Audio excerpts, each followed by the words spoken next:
Inverse functions is something else you need to be familiar with if you're looking to do a higher paper in your GCSEs. So we have an example here. Fx is equal to 10x minus 7. So they want you to find f to the minus 1 x. Now, anytime you see a function to the minus 1, it just means inverse. Okay, so anything, any letter, any term to the minus 1 is just the inverse of the original function.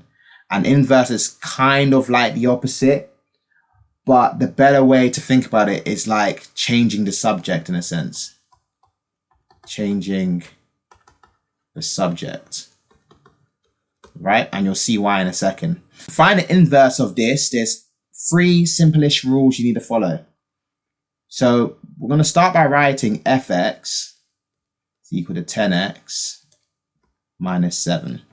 Rule number 1, change your fx to a y. Y equals 10x minus 7.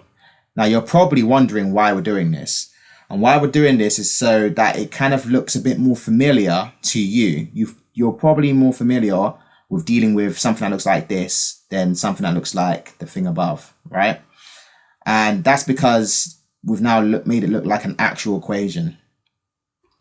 So that's rule number 1.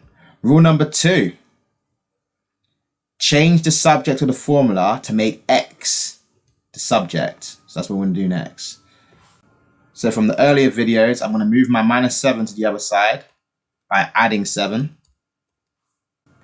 So we now have y plus 7 equals 10x. I'm now going to divide either side by 10. So we now have y plus 7 divided by 10.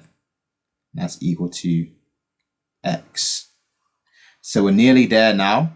So now we need to just change our x to our f to the minus 1x, and our y over there to a x, and we're done. So I'm going to do that on the right here. So we're going to have x plus 7 over 10 is equal to f to the minus 1x.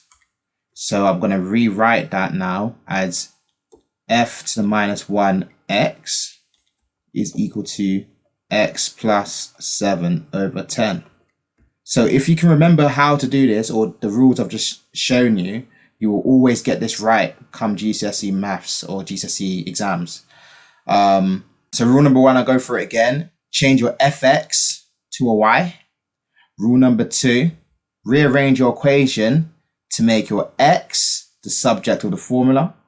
Rule number 3, once you've done that, change your y change your y to an x, and the x now, change it to an f to the minus 1x, and you will have the correct answer if done correctly, okay? So it's really important for you to practice this and understand it.